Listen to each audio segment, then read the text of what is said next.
Relatos. Suspenso. Historias. Desde el cuento. Un podcast para sentir los cuentos. Oscuridad. Misterio. Cuentos. Hoy escuchás El corazón delator de Edgar Allan Poe. Es cierto, siempre he sido nervioso, muy nervioso, terriblemente nervioso. Pero, ¿por qué afirman ustedes que estoy loco? Escuchen y observen con cuánta cordura les cuento mi historia. Me es imposible decir cómo aquella idea me entró en la cabeza por primera vez, pero una vez concebida me acosó noche y día. Quería mucho al viejo. Jamás me había hecho nada malo. Su dinero no me interesaba. Me parece que fue su ojo. Sí, eso fue. Tenía un ojo semejante al de un buitre. Cada vez que lo clavaba en mí, se me helaba la sangre. Y así, poco a poco, me fui decidiendo a matar al viejo y librarme de aquel ojo para siempre. Presten atención ahora. Ustedes me toman por loco, pero los locos no saben nada. En cambio, si hubieran podido ver con qué habilidad procedí, con qué previsión me puse a la obra, jamás fui más amable con el viejo que la semana antes de matarlo. Todas las noches, hacia las 12, hacía yo girar el picaporte de su puerta y la abría. Tan suavemente. Y entonces, cuando la abertura era lo bastante grande para pasar la cabeza, levantaba una linterna completamente cerrada de manera que no se viera ninguna luz, y tras ella pasaba la cabeza. Ustedes se hubieran reído al ver cuán astutamente pasaba la cabeza, a fin de no perturbar el sueño del viejo. ¿Es que un loco hubiera sido tan prudente como yo? Y entonces, cuando tenía la cabeza completamente dentro del cuarto, abría la linterna cautelosamente. La iba abriendo lo suficiente para que un solo rayo de luz cayera sobre el ojo de buitre. Y esto lo hice durante 7 largas noches. Cada noche, a las 12. Pero siempre encontré el ojo cerrado. Y por eso me era imposible cumplir mi obra. Porque no era el viejo quien me irritaba, sino el mal de ojo. Y por la mañana, apenas iniciado el día, entraba sin miedo en su habitación y le hablaba resueltamente, llamándolo por su nombre con voz cordial y preguntándole cómo había pasado la noche.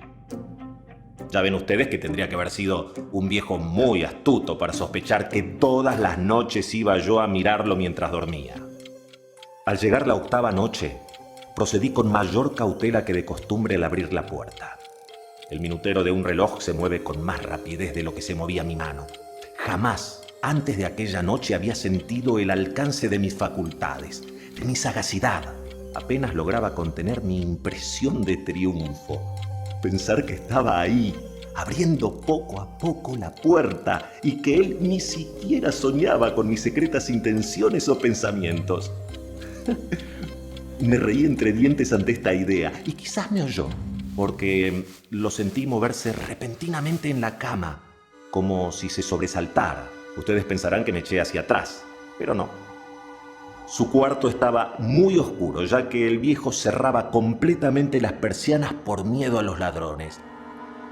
Yo sabía que le era imposible distinguir la abertura de la puerta y seguí empujando suavemente. Había ya pasado la cabeza y me disponía a abrir la linterna cuando mi pulgar resbaló en el cierre metálico y el viejo se enderezó en el lecho gritando: ¿Quién está ahí? Permanecí inmóvil, sin decir palabra. Durante 1 hora entera no moví un solo músculo y en todo ese tiempo no oí que volviera a tenderse en la cama. Seguía sentado, escuchando. Oí de pronto un leve quejido y supe que era el quejido que nace del terror. No expresaba dolor o pena, no. Era el ahogado sonido que brota del fondo del alma cuando el espanto la sobrecoge. Bien conocía yo ese sonido. Muchas noches, justamente a las 12, cuando el mundo entero dormía, surgió de mi pecho, ahondando con su espantoso eco los terrores que me enloquecían. Comprendí lo que estaba sintiendo el viejo y le tuve lástima, aunque me reía en el fondo de mi corazón. Comprendí que había estado despierto desde el primer leve ruido cuando se movió en la cama. Había tratado de decirse que aquel ruido no era nada, pero sin conseguirlo, porque la muerte se había aproximado a él, deslizándose furtiva, y envolvía a su víctima. Después de haber esperado largo tiempo, con toda paciencia, sin oír que volviera a acostarse, resolví abrir una pequeñísima ranura en la linterna. Así lo hice. No pueden imaginarse ustedes con qué inmenso cuidado, hasta que un fino rayo de luz, semejante al hilo de la araña, brotó de la ranura y cayó de lleno sobre el ojo de buitre. Estaba abierto de par en par, y yo empecé a enfurecerme mientras lo miraba. Lo vi con toda claridad, de un azul apagado y con aquella horrible tela que me helaba hasta la médula. Pero no podía ver nada de la cara o del cuerpo del viejo, pues como movido por un instinto, había orientado el haz de luz exactamente hacia el punto maldito.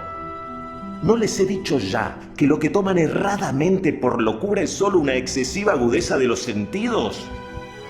En aquel momento llegó a mis oídos un resonar apagado y presuroso, como el que podría ser un reloj envuelto en algodón. Aquel sonido también me era familiar. Era el latir del corazón del viejo. Aumentó aún más mi furia, tal como el redoblar de un tambor estimula el coraje de un soldado. Pero incluso entonces me contuve y seguí callado. Apenas si respiraba. Sostenía la linterna de modo que no se moviera, tratando de mantener con toda la firmeza posible el haz de luz sobre el ojo. Entretanto, el infernal latir del corazón iba en aumento. Se hacía cada vez más rápido, cada vez más fuerte, momento a momento. El espanto del viejo tenía que ser terrible. Cada vez más fuerte, más fuerte. ¿Me siguen ustedes con atención? Les he dicho que soy nervioso, sí lo soy. Y ahora a medianoche, en el terrible silencio de aquella antigua casa, un resonar extraño como aquel me llenó de un horror incontrolable. Sin embargo, me contuve todavía algunos minutos y permanecí inmóvil. Pero el latido crecía cada vez más fuerte. Me pareció que aquel corazón iba a estallar y una nueva ansiedad se apoderó de mí. Algún vecino podía escuchar aquel sonido. La hora del viejo había sonado. Lanzando un alarido, abrí del todo la linterna y me precipité en la habitación. El viejo clamó una vez, nada más que una vez. Me bastó un segundo para arrojarlo al suelo y echarle encima el pesado colchón. Sonreí alegremente al ver lo fácil que me había resultado todo. Pero el corazón siguió latiendo con un sonido ahogado. Claro que no me preocupaba, pues nadie podría escucharlo a través de las paredes. Cesó por fin de latir. El viejo había muerto. Levanté el colchón y examiné el cadáver. Completamente muerto. Apoyé la mano sobre el corazón y la mantuve así largo tiempo. No sentía el menor latido. El viejo estaba bien muerto. Su ojo no volvería a molestarme. Si ustedes continúan tomándome por loco, dejarán de hacerlo cuando les describa las astutas precauciones que adopté para esconder el cadáver. La noche avanzaba, mientras yo cumplía mi trabajo con rapidez, pero en silencio. Ante todo, descuarticé el cadáver. Le corté la cabeza, brazos y piernas. Levanté luego 3 planchas del piso de la habitación y escondí los restos en el hueco. Volví a colocar los tablones con tanta habilidad que ningún ojo humano, ni siquiera el suyo, hubiera podido advertir la menor diferencia. No había nada que lavar, ninguna mancha, ningún rastro de sangre. Yo era demasiado precavido para eso. Cuando hube terminado mi tarea eran las 4 de la madrugada, pero seguía tan oscuro como a medianoche. En momentos en que se oían las campanadas de la hora, golpearon a la puerta de la calle. Acudí a abrir con toda tranquilidad, pues ¿qué podía temer ahora? Hallé a 3 caballeros que se presentaron muy civilmente como oficiales de policía.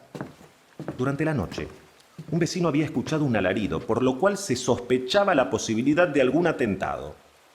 Al recibir este informe en el puesto de policía, habían comisionado a los 3 agentes para que registraran el lugar. Sonreí, pues, ¿qué tenía que temer? Di la bienvenida a los oficiales y les expliqué que yo había lanzado aquel grito durante una pesadilla. Les hice saber que el viejo se había ausentado. Llevé a los visitantes a recorrer la casa y los invité a que revisaran bien. Finalmente, acabé conduciéndolos a la habitación del muerto. En el entusiasmo de mis confidencias traje sillas a la habitación y pedí a los 3 caballeros que descansaran allí de su fatiga, mientras yo mismo, con la audacia de mi perfecto triunfo, colocaba mi silla en el punto exacto bajo el cual reposaba el cadáver de mi víctima. Mas al cabo de un rato, empecé a notar que me ponía pálido y deseé que se marcharan. Me dolía la cabeza y creía percibir un zumbido en los oídos, pero los policías continuaban sentados y charlando. El zumbido se hizo más intenso, seguía resonando y era cada vez más alto, pero continuaba lo mismo y se iba haciendo cada vez más claro, hasta que al fin me di cuenta de que aquel sonido no se producía dentro de mis oídos. El sonido aumentaba y ¿qué podía hacer yo? Jadeaba tratando de recobrar el aliento y sin embargo los policías no habían oído nada. ¿Por qué no se iban? Me puse de pie. Anduve de un lado a otro a grandes pasos como si las observaciones de aquellos hombres me enfurecieran, pero el sonido crecía continuamente. ¡Oh, Dios! ¿Qué podía hacer yo? La rabia me consumía. Balanceando la silla sobre la cual me había sentado, raspé con ella las tablas del piso, pero el sonido sobrepujaba a todos los otros y crecía sin cesar. Más alto, más alto, más alto. Y entre tanto, los hombres seguían charlando plácidamente y sonriendo. ¿Era posible que no oyeran, santo Dios? ¡No! ¡No! ¡Claro que oían y que sospechaban! ¡Sabían! Y se estaban burlando de mi horror. Pero cualquier cosa era preferible a aquella agonía. No podía soportar más tiempo sus sonrisas hipócritas. Sentí que tenía que gritar o morir. Y entonces, otra vez, escuché. Más fuerte, más fuerte, más fuerte, más fuerte. ¡Basta ya de fingir, malvados! Aullé. ¡Confieso que lo maté! ¡Levanten esos tablones! ¡Ahí! ¡Ahí! ¡Donde está latiendo su horrible corazón!